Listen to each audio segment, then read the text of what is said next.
오늘 우리가 함께 있는 이 7장의 말씀의 내용에 보면 계속적으로 자기 백성들을 향해서 하나님께 돌아올 것을 촉구하는 말씀을 전달해 주고 있습니다. 우리가 읽은 1절부터 20절까지 그러한 내용들이 주를 이루고 있고요. 21절부터 마지막 절 내용에서는 거역하는 유다를 향한 형벌이 선언되는 말씀이 주어지고 있습니다. 오늘 우리가 읽은 말씀 2절 가서 보면은 이렇게 표현이 되어 있어요. 너는 여호와의 집 문에 서서 이 말을 선포하여 이르라. 이렇게 표현했습니다.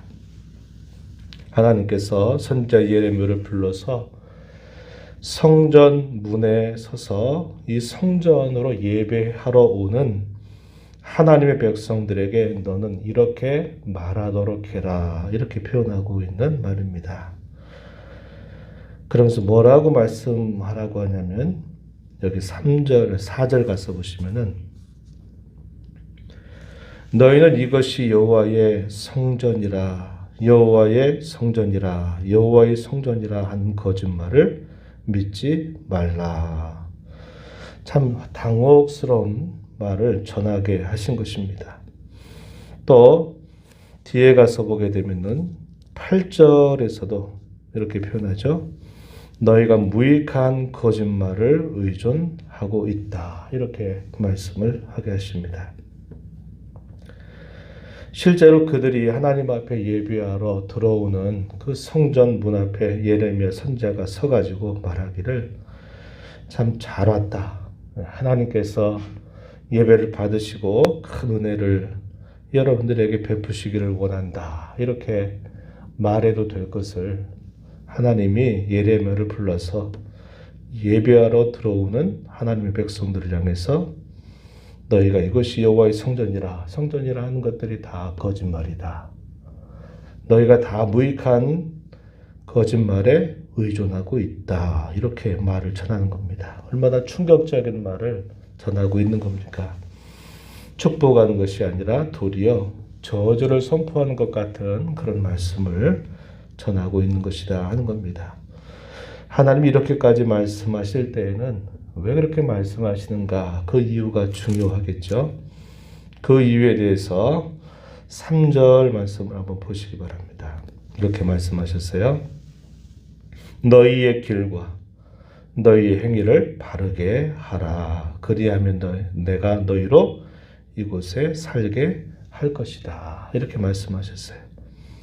이 말이 뜻하는 바는 그들이 하나님 앞에 예배는 하러 나오는 것이지만 그들이 살아가는 모든 삶의 모습, 그들이 가지고 있는 가치관, 그들의 삶의 양식, 그들의 삶의 내용이 예배하는 것과 너무나 상반되는, 너무나 반대되는 그런 행실을 행하고 있다 하는 겁니다. 삶은 고치지 않고 자신들의 삶은 되돌아보지 않으면서 하나님 앞에 때가 되면 예배하러 나오면서 우리는 하나님을 섬기는 백성이다. 우리 이렇게 예배하니 하나님이 우리를 구원해 주실 것이다 라고 그렇게 믿고 신앙생활을 하고 있는 모습이죠. 10절 가서 보시면은 이렇게 표현합니다. 내 이름으로 일컬음을 받는 이 집에 들어와서 내 앞에 서서 말하기를 우리가 구원을 얻었나이다 하느냐 이는 모든 가증한 일을 행하려 함이로다 이렇게 말합니다. 그들은 성전에 찾아오면 그들이 어떤 생각을 가지고 있냐면 하나님이 우리를 구원하신다. 하나님이 우리를 구원하신다. 이렇게 믿고 말하고 살고 있는 것입니다. 이방의 신들을 섬기는 이들은 그들의 생활이나 삶에 대해서 막 강조하지 않습니다. 왜 그럴까요? 자신들이 만들어낸 신이거든요. 그리고 자신들이 먹고 사는 데 있어서 도움이 되면 돼요. 특별히 고대 사회에 있어서는 그들이 양식을 얻고 구하고 하늘에서 비가 내리고 하는 것들이 다 자신들이 믿는 신이 그것을 주어야만 된다라고 생각했고, 혹여나 나라들 가운데 전쟁이 일어났을 때 그 전쟁에서 승리하게 하는 것도 자신들의 신이 승리하게 해야 된다, 이런 믿음을 가지고 있었어요. 자신들이 어떻게 살아야 되는가 하는 것에 대한 윤리적이고 도덕적인 일에 대해서는 별 관심을 기울이지 않습니다. 그리고 그들이 자신들의 신들에게 나아가서 제의적인 일, 소위 제사를 드리면서 하는 일들에 공을 들이고 열심을 들이고 잘하면 된다, 이렇게 생각합니다. 그러니 그 신들이 자신들에게 나를 섬기려고 하면 이렇게 해야 된다, 또 이렇게는 하지 말아야 된다, 이런 규례가 없는 겁니다. 그러나 당시 하나님의 백성들, 그들이 섬기는 하나님 어떤 분이십니까? 인격적인 분이시죠. 단순히 그들이 제의 혹은 제사만 잘하고 공들여서 하게 되면 하나님이 무조건 받아주시고 들어주시는 분이 아니다 하는 겁니다.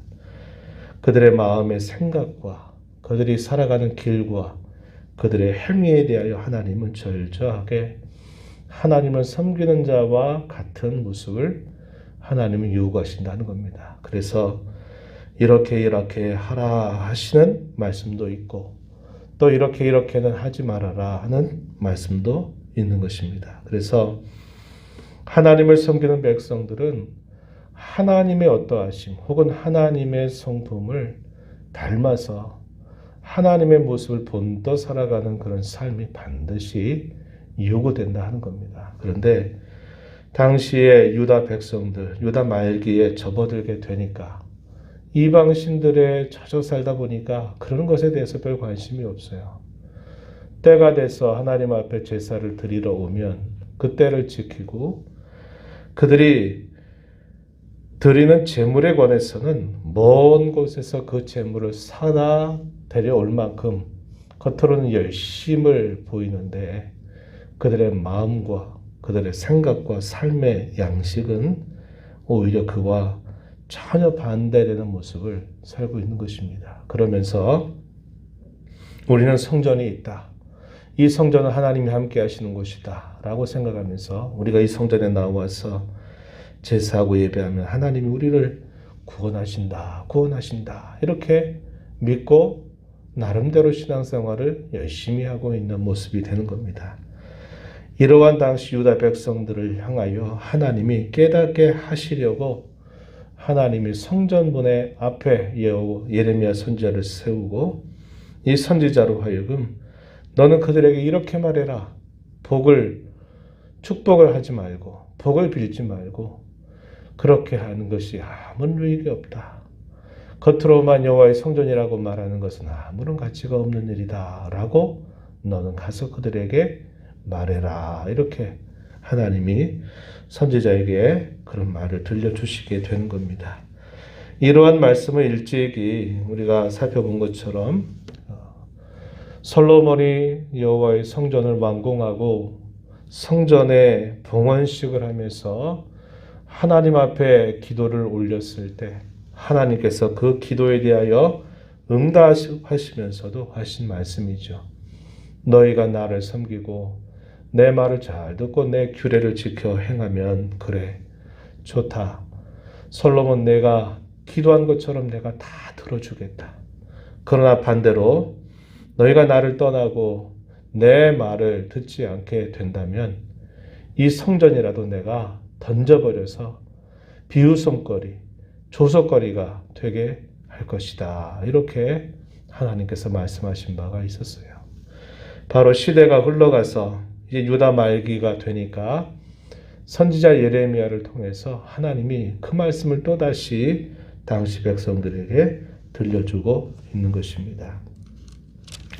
하나님께서 그 백성들에게 과거에 있었던 하나의 일을 기억나게 해주는데 처음에 여호와의 이 언약궤가 실로라고 하는 곳에 있었어요. 12절 가서 보면요. 이 실로는 처음으로 하나님의 이름을 둔 처소다 이렇게 알려줍니다. 실로에 찾아가서 과거에 이스라엘 백성들이 하나님 앞에 죄를 범했을 때 이 실로에서 하나님이 어떻게 행했는가를 한번 살펴봐라. 이렇게 말씀을 하셔요. 백성들이 하나님 앞에 제사를 드리고 하나님 앞에 도움을 구하여도 하나님께서 아무런 응답을 하신 적이 없었던 그때를 그들에게 이야기해 주라고 하는 것입니다. 그러면서 내가 옛적에 실로에서 행한 것처럼 내가 지금 이곳에 이 성전에서 그렇게 행할 것이다. 내 앞에서 내가 너희를 다 쫓아내버릴 것이다. 이렇게 말씀을 하시는 것입니다. 15절 한번 가서 보시면은 이렇게 말씀하시죠.